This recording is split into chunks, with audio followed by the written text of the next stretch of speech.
my personal moment of realization happened almost 15 years ago, right? Where I made the decision to come here to the States. And sometimes I feel like that could be fading almost, right? Like so many things kind of stacking up on top of that, and life happening, these things happening. And it's almost like, that made me move mountains to be in the position I'm in now. What now? Right? It's like, oh man, and we go back to, okay, how do we explore that purpose, right? And yesterday, for example, for me, it was a very hard day, like personally, right? It was tough to like sit down in front of the computer and do the thing that I needed to do, right? and it happens from time to time. So it's like, okay, what's a technique? What's the thing that we can do to go back to that spot and be like, okay, I need to move forward, right? Is it family? Is it your kids? Is it like a movement in your body? Is it go drop down and do 10 push-ups? Like, what do you do to get to that point, to do the thing that we don't want to do towards, our main goals? So there's a few different things, and it's never the same for everyone. In my life, like a part of the mastermind that I have is we actually teach people how to lock in and identify their fuel. So people's fuel come from different places. And so that's one of those three things we talked about earlier. The fuel can come from challenges. It can come from adversities. It can come from actually inspirations, such as, hey, listen, I saw my dad go through X, Y, and Z, and I saw him struggle to provide this opportunity for me. And that's where, see what I'm saying? Like that could be a fuel source. But a lot of times the best fuel sources come from deeper. They come from what I call your basement. They come from trauma. They come from hardships. They come from these pivotal moments in your life. They come from something deeper. And so a lot of times people come to me, they're like, hey, Nate, listen, I can't lock in, man. I can't stay motivated. I said, you're not going deep enough.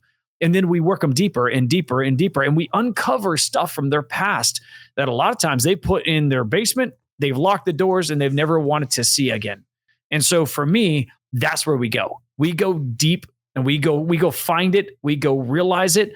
And then we help people lock in because of it. And so a lot of times what has happened is in that process, when people understand really who they are, and then they lock into that fuel source, next thing you know, it requires life changes.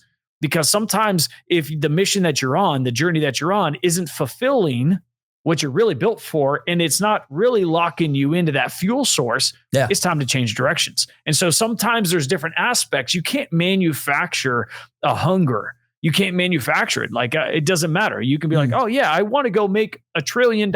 I don't care. I could say that all day long, and it just has no emotional connection. There's a coach I know, and he uses this term. We're coming for everything, and I'm like, I'm not coming for everything. I don't want everything. Like you can go come for everything. I don't want to. But it's because I can't connect to it.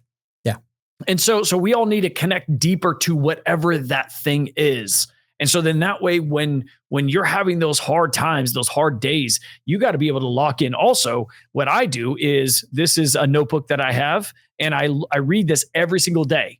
And if you can't tell my bad handwriting, it's today I will show up. And in here, this locks down all kinds of stuff of how I'm going to lock in. The first words right here are my words. You guys can't even see it. The words of the year, which is silence, significance, and the stretch. So I'm going to silence the noise. Remember, we're talking about the noise, the distractions. I'm going to silence the noise. I want every single thing I do to have significance. And the stretch means I'm required to be uncomfortable. I need to go where maybe I don't want to go. But this is something that I literally tell myself every day. Today I am present, focused, persistent, relentless, resilient, and hungry. And then over here, it talks about how I will show up. And this is all the things of how I'm going to show up today. This is my Bible for how I'm going to show up. Not the legitimate Bible, which is over there, which I read every day, but this is my Bible for how I will show up today. And if I don't, then I need to suck less and do better today. Boom.